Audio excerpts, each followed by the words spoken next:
Boker Tov, une halakha inconnue et pourtant existante dans Shulchan Aruch et dans les livres des décisionnaires.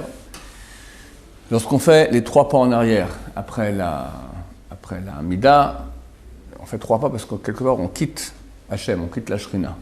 On se porte ça une fois à gauche, une fois à droite, une fois au centre, par rapport à la droite d'abord d'Hachem, après sa gauche, et après le centre.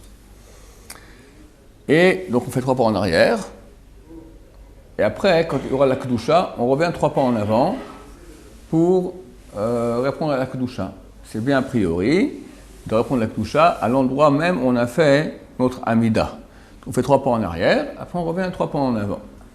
Maintenant, le problème, c'est que beaucoup de gens ne savent pas qu'a priori, quand on revient en arrière, il faut rester un certain temps en arrière avant de revenir en avant.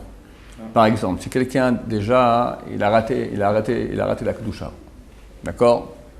Donc il fait ces 3 pas pendant la Chazara du Sha'ar Tzibur. Il a raté la Kedusha, il a prié longtemps. Il fait 3 pas en arrière. Il fait 3 pas en arrière. Hop, il y a une tendance à ou bien faire 3 pas en arrière, tout coup partir, ce qu'il faut, ou bien, parce qu'il faut faire 3 pas en avant, ou bien faire 3 pas en arrière et hop, faire 3 pas en avant. Et Chazal appelle cela Kekelev Hashav al Kiyo, comme un chien qui revient goûter de ce qu'il a vomi. Pourquoi? Le sens profond de cela est très simple. C'est que tu fais 3 pas de façon différente, d'accord, en te courbant comme ça, pour dire au revoir à Hachem. Et hop, tu reviens. Moi, je te dis au revoir, et tac, je reviens tout à coup. Tu me fais comme ça, qu'est-ce que tu veux? Tu me dis au revoir, pars, d'accord? Tu fais au revoir, tu reviens. Alors, il faut partir et rester un certain temps en arrière, parce que les choses se dissipent un peu. Et là, quand tu reviens, c'est déjà une autre affaire. Mais si dès que tu pars, tu reviens, t'es pas clair dans ta tête. Qu'est-ce que tu veux? Alors, on va parler de certains temps. Alors, le mieux, le top, c'est le temps que ça prend au Sha'ar Tzibur d'arriver depuis le début de la Chazara jusqu'à la Kedusha. Donc, le temps des 2 premières brachot. Combien ça fait? 30 secondes, une chose comme ça. Moyenne, peut-être un peu plus, un peu moins, ça dépend de la rapidité du Sha'ar Tzibur. Un certain temps, équivalent au temps que prendra le Sha'ar Tzibur pour les 2 premières brachot de la Amida. Moins que cela, le minimum, vraiment le minimum, c'est 4 amot. Le temps de marcher, 4 amot, c'est 4 coudées, 2 mètres. Environ 3 secondes. Mais c'est déjà vraiment un bédiabat, on n'a vraiment pas le choix. Des fois, on peut même moins que cela. Les cas extrêmes, c'est quoi?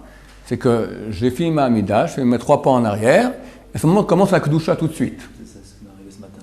Ok, alors dans ce cas-là, il n'y a pas de problème, je peux directement revenir en avant, et tant pis pour le chien qui revient manger de son vomi, on passe outre, d'accord? Moi, je suis pas revenu en avant. J'ai fait mes 3 pas en arrière et là, quand j'allais commencer... Ok, bon, alors c'est valable aussi, mais le mieux, c'est de venir faire les 3 pas en avant pour répondre là. Avec le pied droit, voilà. Comme ça, hein. On revient, non? On revient avec le pied gauche en premier pour arriver avec le pied droit. Il n'y a pas de halakha là-dessus. Comment revenir? On sort de l'amida avec le pied gauche. Pied gauche, et ouais. On rentre on revient avec le pied droit, gauche-droite ou dans la Kedusha? C'est où dans la Kedusha? C'est comme au début de l'amida. Il n'y a pas de halakha qui dit comment on rentre avec les 3 pas qu'on fait avant l'amida ou comme on refait maintenant pour venir à la Kedusha, hein, avec quel pied on commence. Mais moi, personnellement, je fais avec les mêmes pieds que je suis parti, je reviens. C'est-à-dire que je vais comme ça, j'ai fait gauche, droite, pour partir. Hein. Tu enlèves la gauche, droite, tu viens comme ça. Alors je fais tac, tac. Je rentre dans la Kedusha avec le pied droit. D'autres pourront dire, on fait non, pied droit, après on rentre comme ça dans la Kedusha avec le pied gauche. Voilà, tout est valable, tout est bien. Le Sha'ar Tzibur lui-même, on ne peut pas lui dire que lorsqu'il finit sa Amida, il va attendre le temps que ça prend Sha'ar Tzibur d'arriver jusqu'à la Kedusha pour revenir. Lui-même, dès qu'il a fini, il attend le temps de marcher 4 pas, ça veut dire environ 2-3 secondes, et il fait de nouveau ces 3 pas en avant, il peut commencer sa Amida. On va s'arrêter là, on va continuer la prochaine fois. Baruch Adonai, Amen.